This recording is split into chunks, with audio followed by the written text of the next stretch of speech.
تنقید اگر ہو علم و انصاف کے ساتھ، تخلیق میں آ جاتی ہے پھر جان حیات۔ السلام علیکم ورحمۃ اللہ وبرکاتہ۔ محترم سامعین، آج کا ہمارا لیکچر اردو کے شعرا آفاق ناول امراؤ جان ادا کے تنقیدی جائزے پر ہے۔ مرزا محمد ہادی رسوا کا ناول امراؤ جان ادا 1899 میں شائع ہوا۔ یہ لکھنؤ کی زوال پذیر معاشرت کی عکاسی کرتا ہے۔ فنی لحاظ سے اردو ادب میں ایک ممتاز شاہ پارے کی حیثیت رکھتا ہے۔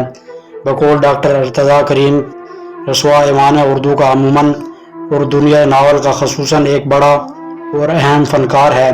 اس کے فن پر علی عباس حسینی اور اس کے ہم عصر ناقدین نے وہ توجہ نہیں دی جس کا یہ مستحق ہے۔ امراؤ جان ادا پلاٹ کے لحاظ سے ایک عمدہ اور معیاری ناول ہے۔ اس کے پلاٹ میں تناسب، ہم آہنگی، اتحاد، تنوع، توازن اور شاعرانہ تنظیم پائی جاتی ہے۔ اس ناول میں بیان کی گئی کہانی کے واقعات اس طرح ہم آہنگ ہیں کہ پورا ناول ایک مربوط عمارت کا تاثر پیدا کرتا ہے۔ کہانی کے تمام واقعات نہایت خوبصورتی سے مرتب کیے گئے ہیں۔ ناول میں اگرچہ مختلف کردار ہیں اور ان کی مختلف کہانیاں ہیں، لیکن انہیں اس طرح آپس میں جوڑا گیا ہے کہ ایک مسلسل قصہ معلوم ہوتا ہے اور قاری کو یہ احساس نہیں ہو پاتا کہ الگ الگ چیزیں لائی گئی ہیں۔ واقعات کو اس طرح مربوط انداز سے پیش کرنا مرزا رسوا کی ہنرمندی، ان فنکاری کی ناقابل تردید دلیل ہے۔ ناول میں واقعات کا تنوع پایا جاتا ہے جس سے قاری کی ناول میں دلچسپی قائم رہتی ہے۔ اس ناول میں داستان گوئی کا سامان پیدا کیا گیا ہے۔ قاری کی توجہ حاصل کرنے کے لیے کہیں کہیں مزاح کا سہارا بھی لیا گیا ہے اور کہیں سنجیدگی سے سوچ مبتلا کرنے کی کوشش کی گئی ہے اور کہیں یہ تاثر آفرینی کے لیے اور موقع اشعار پیش کیے گئے ہیں تو کہیں ضرب الامثال اور مقولوں کا جادو جگایا گیا ہے۔ ناول امراؤ جان ادا میں مرزا ہادی رسوا نے تحیر اور تجسس کے عناصر پیدا کر کے دلچسپی میں بے پناہ اضافہ کر دیا ہے۔ ڈاکٹر میمونہ انصاری نے امراؤ جان ادا کے پلاٹ پر یوں تبصرہ کیا ہے: امراؤ جان ادا کے پورے پلاٹ میں قواعد کی پابندی ملحوظ رکھی گئی ہے۔ اس کسی طرح سے بھی جھول نہیں۔ اس کا ہر کردار اور کرداروں کی گفتگو پلاٹ میں ربط و تسلسل قائم رکھنے میں مددگار ہیں۔ ہر باب کے آغاز میں ایک شعر لکھا ہے جو نفس مضمون کا اشارہ ہے۔ جگہ جگہ امراؤ جان ادا اور رسوا کا مکالمہ ہے جو قصے کو کامیاب طریقے پر آگے بڑھاتا ہے اور فطری بنانے میں مددگار ہوتا ہے۔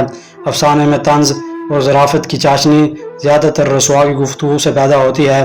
کبھی کبھی امراؤ جان ادا سے نوک جھونک بھی ہوتی ہے۔ رسوا امراؤ پر کوئی فکرہ کستی ہے تو جس پر وہ چھنپ جاتی ہے۔ افسانے کے پلاٹ میں زندگی کا سنشیب و فراز معلوم ہوتا ہے۔ ڈاکٹر میمونہ انصاری مزید لکھتی ہیں: ناول کے اندر رسوا کی حیثیت ایک کردار کی ہے۔ مصنف اس کردار سے پورا فائدہ اٹھا لیتا ہے اور جس واقعے کی پلاٹ کی تعمیر میں ضرورت ہوتی ہے رسوا دریافت کرتے ہیں۔ اس طرح پلاٹ کی یہ مناسبت قصے کو غیر فطری نہیں بننے دیتی۔ تمام واقعات میں مناسب تعلق ہے۔ اس ناول کی خصوصیت یہی ہے مختلف واقعات ایک اثر پیدا کرتے ہیں اور اس موقع پر مرزا کی موجودگی اور بھی اہم معلوم ہوتی ہے۔ وہ اس تاثر کو اعتدال سے متجاوز نہیں کرنے دیتے۔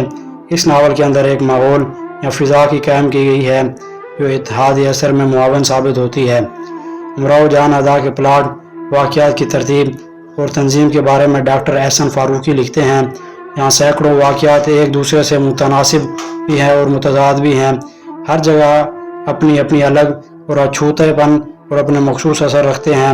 ہر واقعہ ہر باب کو بڑے غور و غوص سے تراشا گیا ہے۔ کوئی حصہ یا کوئی سطر بھی ایسے نہیں جو بلا ضرورت ہو یا ضرورت سے کم ہو۔ کوئی باب ایسا نہیں جس کو قلم زد کرنے سے امراؤ جان کی زندگی کا پہلو ختم نہ ہو جائے۔ جن واقعات کی جتنی اہمیت ہے اتنی ہی جگہ دی گئی ہے۔ امراؤ جان ادا کا ہر کردار ایک خاص معاشرے اور ماحول کی تشکیل کرتا ہے۔ ان میں کوئی کردار ایسا نہیں جو ناول کی تکمیلی وحدت کا حصہ نہ ہو۔ اس حوالے سے ڈاکٹر میمونہ انصاری لکھتی ہیں: جہاں تک امراؤ جان ادا کے کرداروں کا تعلق ہے رسوا نے ہر کردار کو بڑے سلیقے اور ہوش مندی سے تخلیق کیا ہے اور اپنی ہنر بندی صرف کر دی ہے۔ اس لیے اس ناول کے کردار عموماً صاف اور سڈول ہیں۔ رسوا کی فطری سنجیدگی اور تقاصد نے کرداروں کو زندگی پیدا کرنے میں رکاوٹ پیدا کی ہے، پھر بھی کچھ کردار زندہ اور دائمی ہیں۔ ناول امراؤ جان ادا کا انداز بیانیہ ہے، مگر مرزا رسوا نے مکالمات کو بھی نظر انداز نہیں کیا۔ وہ اپنے پیش کردہ کردار کے طبقاتی اور ذہنی حالت و حیثیت کے مطابق مکالمے اس کے منہ سے نکلواتے ہیں۔ طائفوں کے مکالمے بازار حسن میں بولے جانے والے اور فکروں کے مطابق ہیں، نوابوں کے مکالمے نوابانہ انداز کے ہیں، بدماشوں اور تماش بینوں کے مکالمے اپنی نوعیت کے ہیں۔ ان کے مکالمے برمحل اور برموقع ہیں اور موقع کی مناسبت سے ان میں شگفتگی، مزاح، سنجیدگی، مٹھاس اور تلخی پائی جاتی ہے۔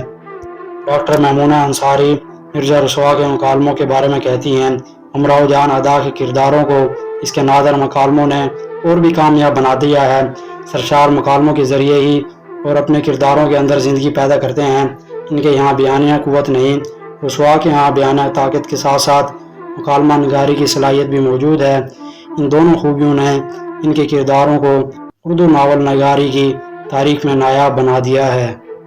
مرزا ہادی رسوا کی عہد میں طائفیں لکھنوی معاشرت پر چھائی ہوئی تھی اور ان کے ڈیرے عیاشی کے اڈے تھے۔ خوشی کے تقریبات اور مذہبی رسوم کے موقعوں پر ان طائفوں کو گھروں اور محفلوں میں بلایا جاتا تھا اور رقص و سرور کی محفلیں سجاتی، جسم فروشی کا دھندا کرتی اور نوابوں اور نوجوانوں کی جنسی تسکین کا اہتمام کرتی۔ رسوا نے طائفانہ زندگی کی جھلکیاں دکھانے کے لیے خانم کے کوٹھے کا انتخاب کیا، جو جسم فروشی کی ایک دکان تھی۔ ناول کے تمام کردار لکھنوی معاشرت سے تعلق رکھنے والے کردار ہیں، جو اخلاقی انحطاط اور زوال پذیر تہذیب کی عکاسی کرتے ہیں۔ لکھنؤ کا ماحول اور فضا معاشرے کے افراد کا طرز حیات تہذیب و معاشرت کے زوال کا پتہ دیتے ہیں۔ مرزا ہادی رسوا واقعہ نگاری میں خاصی مہارت رکھتے ہیں اور واقعات کے بیان کی ترتیب، تشکیل، تعمیر اور دلچسپی کے تمام عناصر کے بارے میں خاصے محتاط ہیں۔ اس اعتبار سے ان کے واقعہ نگاری کو انفرادیت حاصل ہے۔ بقول صغیر احمد صدیقی، یہ ناول کسی خاص مطلب مقصد کو مد نظر رکھ کر نہیں لکھا گیا، یا پھر فنکار کا کام تو تخلیق حسن ہے، جس کے لیے کسی اخلاق یا فلسفیانہ غرض و غایت کا ہونا لازمی ہے۔ اس تخلیق حسن کے لیے ضروری ہے کہ ناول نگار جو کچھ لکھے وہ فطرت کے مطابق اور افسانہ زندگی کا جز معلوم ہو۔ یہی واقعہ نگاری مرزا صاحب کی امتیازی صفت ہے۔ وہ حسن و قبا میں تفریق نہیں کرتے، اشیاء حسین ہو یا کبھی ان کا صحیح عکس اتار لینا وجہ خود حسن ہے۔ یہ سارے کرشمے مرزا کے واقعہ نگاری کے ہیں، جس کا جادو کبھی سے کبھی چیزوں میں ایک خاص حسن کا جذبہ دکھا دیتا ہے، جسے حسن صداقت کہنا بے جانا ہوگا۔